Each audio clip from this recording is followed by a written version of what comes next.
Morning and welcome to One Financial Markets Morning Commentary. I'm Andrew Johnston. Yesterday, a bit of a mixed bag in terms of data. We had quite a lot out, but really not much to say about it all.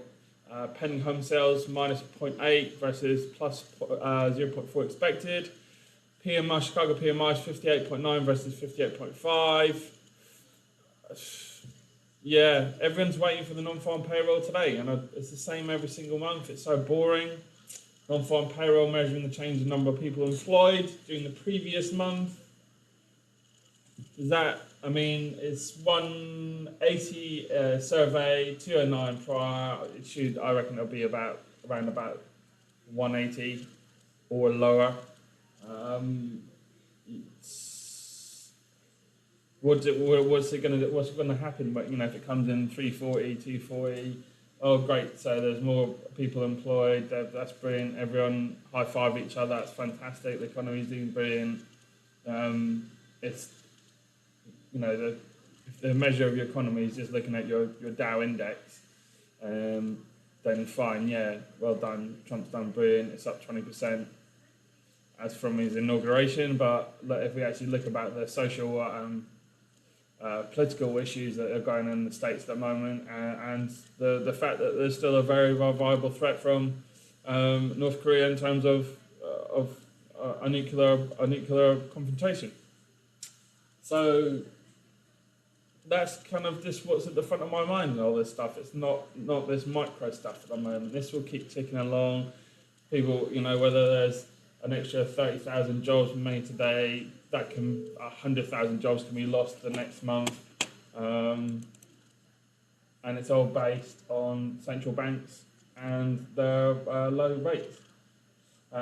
Even if we get another hike from the States, which I don't think we will get this year, because this is at the back of their mind, is it job creation because rates are so low that people can borrow money, then people can employ people to try and grow their businesses.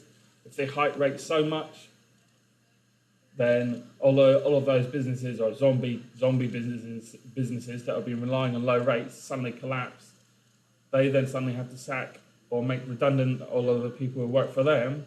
All of these jobs have been created over the last 12 months will all be redundant because they're all based on low rates and businesses which are just ticking along. As soon as the hike rates again, where it starts to really hurt these small businesses, SMEs, whatever you want to call them, then you're going to see a real change in these jobs, job numbers, and this is something that's just kind of, we have to look at the real economy, and then we have to look at what the data analysts and the economists publicise to us.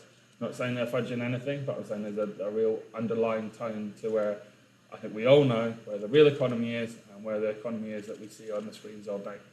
And so non-farm payroll today, 130, change in non-farm payrolls, survey 180 prior to 209. Once again, people will try and extrapolate the numbers and whether there's going to be another hike, there's a hike based on inflationary reasons or whatever it is.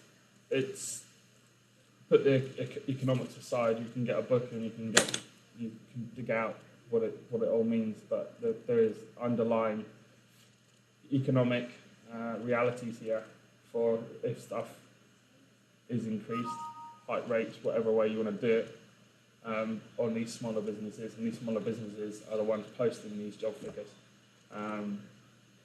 So we have to be aware of that sort of stuff.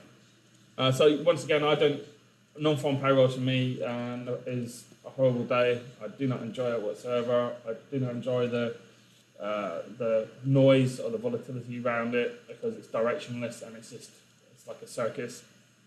So let's just talk about yesterday. Gold was up $14. WTI up $1.13. S&P up 14 points. And then we've got a nice little bullish engulfing pattern here going on in gold. Like I said, I still fancied it up from yesterday. We're on this 13.17, which was resistance, has now become support. So this is just on the dollar sell-off yesterday. there's quite a lot of noise going into the 4 p.m. fix yesterday. A 4 p.m. fix is whereby banks, a section of banks across the world, will fix up a price which will they will mark to market all of their positions, and whether they have options, swaps, whatever it is, and it's been known for a lot of controversy in terms of people being able to move the price or move the market in a direction in order to make their book a lot healthier than it actually is. Now, how does that work? So basically, if you have a book priced in dollars or whatever that, but you are UK based and have sterling, what you were going to try and get the most out of that book as possible. So if you have swaps, you have options, you have debt obligations, you have all these just like derivatives flying around, and all of them are priced as sterling. And if you have sterling higher, your books can be valued higher. If you have sterling lower, your books can be valued lower.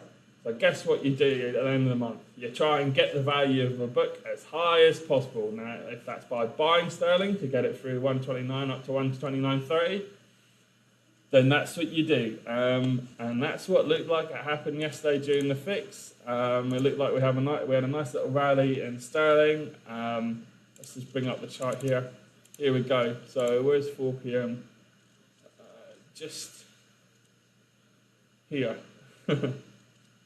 But so half 4. Actually, no, going into it. So there's 4 p.m. I see it came on. So maybe not then. But sometime during this period, or when we wanted it down, there's been something, the 4 p.m., there's been notably something going on.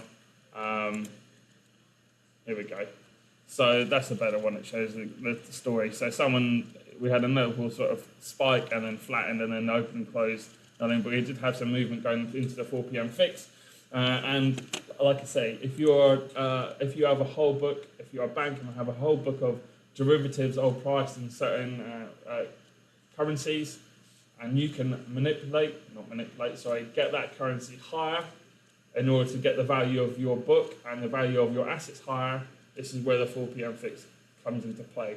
And like I say, it's been notably in the news for a controversy for people manipulating this area. And then sterling cracked on from there. Now, I have no idea why sterling's been went up that aggressively. 50 points, 60 points. And the only stuff I saw on the news today was a chap in a rate setter in the UK saying that rates should be better higher. Okay, if we look at the other side, which is the bigger picture that we have here of what's going on in the UK and called Brexit, Barnier, who's the top boy for the EU, and Davis, who's the top boy leading us out of for the UK, just have no agreement on how much we have to pay to get the divorce done. It's about 25 billion's difference between where Davis thinks and where Barnier thinks, and they're nowhere near any agreement. They're supposed to have it done by October, not going to be done this year. They got stuff done on immigration apparently, but it's the finance stuff. So this kicks into all of the financial institutions that are in London, the FX capital of the world, and all they're thinking, if you keep delaying, we're just going to find somewhere else to go put up our shop, because this is just getting ridiculous now. And so therefore I'm really surprised that sterling is where it is. The dollar movement might have compiled it. I really have no understanding why this went up here, because of the stuff that's going on, which is central to the future of the UK economy, and that I'm baffled. So if anyone can let me know, I'll be very interested.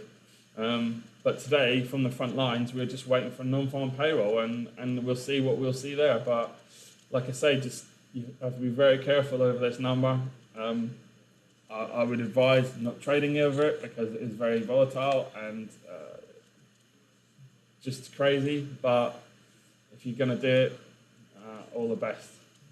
So take care. I'll speak to you Monday.